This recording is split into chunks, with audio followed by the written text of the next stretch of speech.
Hello friends, welcome back to desired review. కథ మొదలయ్యేది coal Harley అనే ఓ కుర్రోడితో. ఇంతకు ముందు చిన్న చిన్న క్రైమ్స్ చేసిన ఒక టీనేజర్ వీడు. ఇక పోలీస్ ఆఫీసర్ చార్లీ వాడికి వ్యాలీ స్పైర్ కాలేజీలో స్కాలర్షిప్ ప్రోగ్రామ్ ఇచ్చి ఓ సెకండ్ ఛాన్స్ ఇస్తాడు. ఇక సోషియాలజీ ప్రొఫెసర్ డాక్టర్ కే వెల్లర్ కోల్ గాడి పేపర్ని కాపీ కొట్టాడని పట్టుకుని కాలేజీ నుంచి ఎక్స్పెల్ చేస్తానని బెదిరిస్తుంది.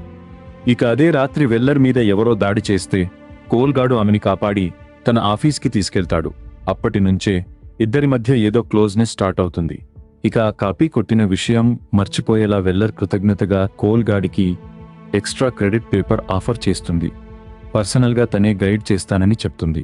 ఇక చివరికి ఒప్పందం కుదురుతుంది. పూర్తి డిస్క్రిప్షన్తో ఇద్దరూ కోల్పోయేది చాలా ఉందని ఒప్పుకుంటారు. ఇక ఆర్ట్ స్టూడియోలో ఒక రాత్రి మనం కూడా మన సొంత ఆర్ట్ చేద్దామా అంటూ వెల్లర్ కోల్ గాడిని దగ్గరకు లాక్కుంటుంది. అక్కడి నుంచి మొదలవుతుంది అసలు కథ. సీక్రెట్ అఫైర్ ఫిజికల్గా మారిపోతుంది.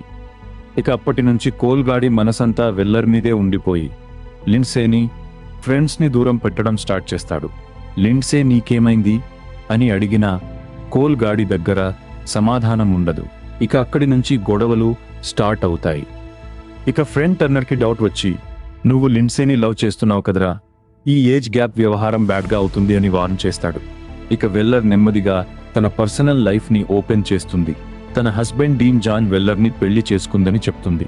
అతన్ని వదిలేయాలని ఆలోచించలేదా అని కోల్గాడు అడిగితే అతనే ఈ కాలేజీకి డీన్, మేమే ఇక్కడ ఎస్టాబ్లిష్డ్, వదిలేయడం అంత ఈజీ కాదులే అని చెప్తుంది.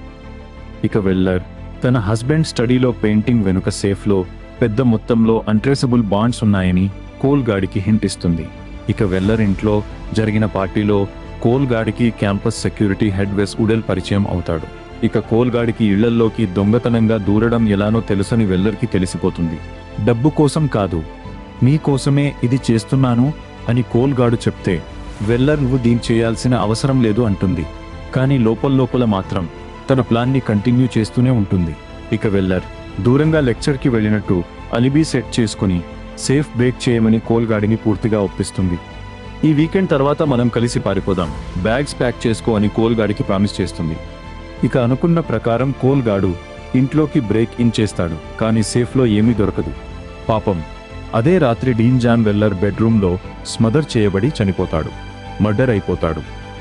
ఇక home security footage, blood sample దొరకడంతో పోలీసులు కోల్గాడిని ప్రైమ్ సస్పెక్ట్గా ప్రకటిస్తారు. పాపం కోల్గాడు పరారైపోయి తను ప్రేమించిన మనిషే తనని మోసం చేసిందేమో అని డౌట్తో నిజం వెతకడం స్టార్ట్ చేస్తాడు. ఇక అటాక్ జరిగిన రాత్రి వెల్లర్తో పాటు బార్లో ఉన్న ఓ వ్యక్తిని కోల్గాడు కలుస్తాడు. వాడు కూడా వెల్లర్ ప్లాన్లో భాగమే అని తెలుస్తుంది. ఇక వెల్లర్ తనని అటాక్ చేసినట్టు నటించడానికి స్ట్రిప్పర్ని, బౌన్సర్ని డబ్బులిచ్చి పెట్టుకుందని కోల్గాడికి క్లారిటీ వస్తుంది. తనతో ఉన్న ప్రేమ మొత్తం ఒక ప్లాన్ మాత్రమే అని తెలిసిపోతుంది పాపం. ఇక అసలు ఈ మెంటర్షిప్ ప్రోగ్రాం కూడా కోల్గాడిని ట్రాప్ చేయడానికి డిజైన్ చేశారని అర్థమవుతుంది. ఇక వెల్లర్, వెస్ గాడు ఇద్దరూ కలిసి భర్తని చంపి ఇన్సూరెన్స్, ట్రస్ట్ మనీ కొట్టేయడానికి ప్లాన్ వేశారని క్లియర్ అవుతుంది. ఇక మెక్సికోకి ప్రైవేట్ ప్లేన్లో ఎస్కేప్ అవ్వడానికి వాళ్ళిద్దరూ ఎయిర్ఫీల్డ్కి వెళ్తారు.